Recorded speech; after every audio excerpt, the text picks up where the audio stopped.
Bayangkan, kuota haji yang seharusnya jadi ibadah suci, malah dijadikan komoditas jual beli miliaran rupiah. Lalu, tiba-tiba, siapa yang bermain di balik kuota haji?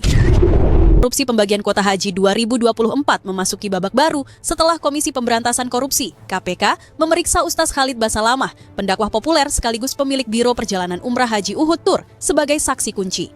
Perhatian publik pun beralih kepada mantan Menteri Agama Yakut Cholil Qoumas, Gus Yakut, karena kasus ini terjadi saat ia masih menjabat.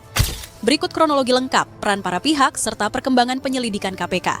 Kronologi pemanggilan Ustaz Khalid Basalamah. KPK memanggil Khalid Basalamah ke Gedung Merah Putih pada Senin, 23 Juni 2025 untuk dimintai keterangan seputar tata kelola kuota haji khusus 2024.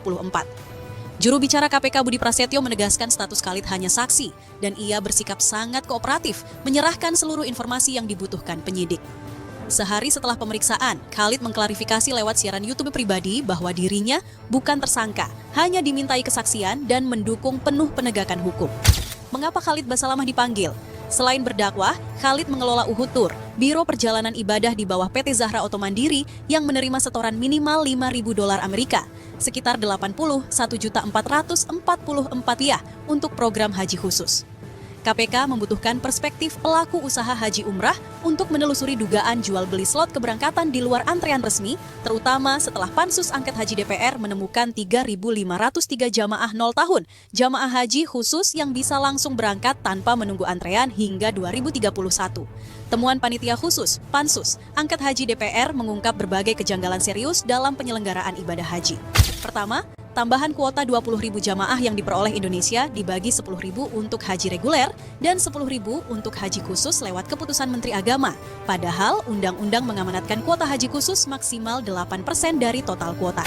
Kedua, data sistem komputerisasi haji terpadu, Siskohat, diduga dimanipulasi untuk mempercepat keberangkatan pihak tertentu dan menunda jamaah lain.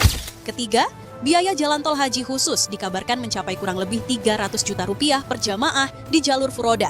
Indikasi transaksi di luar prosedur resmi. Temuan inilah yang memicu 5 laporan masyarakat ke KPK pada 2024 sampai 2025 dan melahirkan penyelidikan resmi lembaga anti korupsi. Hingga Juni 2025, Komisi Pemberantasan Korupsi (KPK) telah melakukan serangkaian langkah penting dalam menyelidiki dugaan korupsi dalam penyelenggaraan ibadah haji. Pemeriksaan terhadap sejumlah saksi dari berbagai pihak terus berlangsung, termasuk pejabat Kementerian Agama, pimpinan Asosiasi Biro Haji dan Umrah, Ampuri, serta pemilik travel, salah satunya adalah Khalid Basalamah.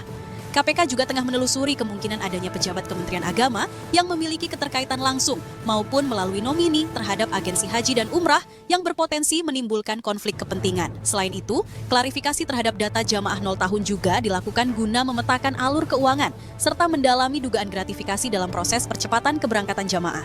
Ketua KPK Setio Budianto menegaskan bahwa penyelidikan ini tidak hanya difokuskan pada tahun 2024, tetapi juga mencakup indikasi praktik serupa yang terjadi pada tahun-tahun sebelumnya dan saat ini sedang ditelusuri lebih lanjut.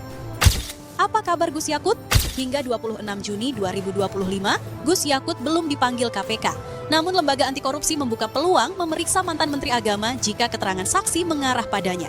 Ketua KPK menyatakan pemanggilan Yakut relatif tergantung hasil pemeriksaan saksi dan penyidik menunggu kebutuhan proses penyelidikan. Sementara itu, DPR via Pansus Angket Haji menilai pembagian kuota tambahan 2024 tanpa dasar hukum jelas merupakan pelanggaran serius dan mendorong KPK memeriksa pejabat puncak Kemenak periode tersebut.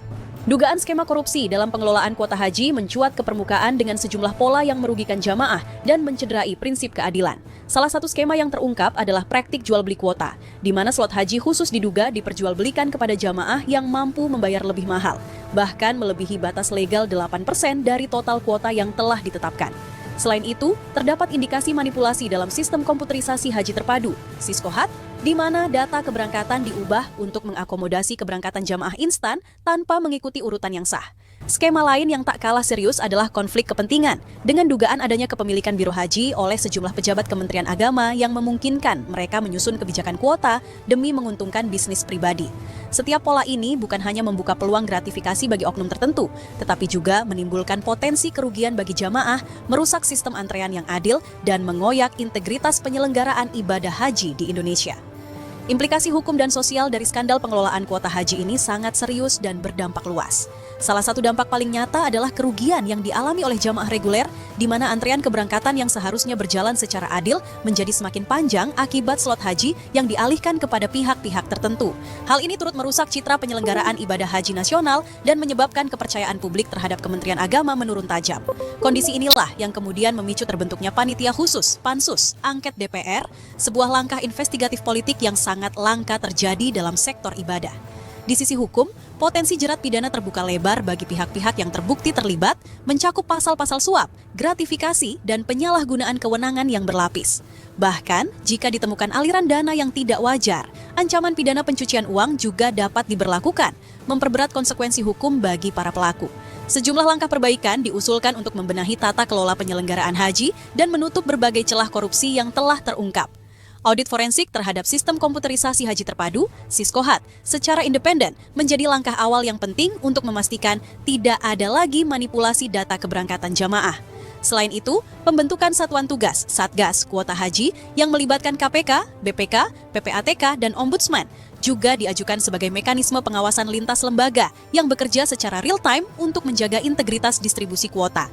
Di sisi regulasi internal, diusulkan adanya pelarangan rangkap bisnis bagi pejabat Kementerian Agama, termasuk kewajiban mendeklarasikan dan melepaskan kepemilikan saham di perusahaan travel demi mencegah konflik kepentingan. Guna mengembalikan kepercayaan publik, transparansi antrean haji juga menjadi prioritas melalui penyediaan dashboard online yang menampilkan nomor urut jamaah beserta jadwal keberangkatan yang realistis dan dapat dipantau secara terbuka oleh masyarakat. Pemeriksaan Ustadz Khalid mempertegas keseriusan KPK membongkar praktik curang di balik penyelenggaraan ibadah besar umat Islam. Semua keterangan saksi, termasuk potensi pemanggilan Gus Yakut, akan menentukan apakah kasus ini naik ke penyidikan dan menetapkan tersangka. Publik berharap proses ini membawa reformasi total agar ibadah haji kembali bersih, adil, dan bebas praktik rente. Karena setiap kursi di pesawat suci itu adalah amanah, bukan komoditas. Terus ikuti perkembangan di kanal ini. Klik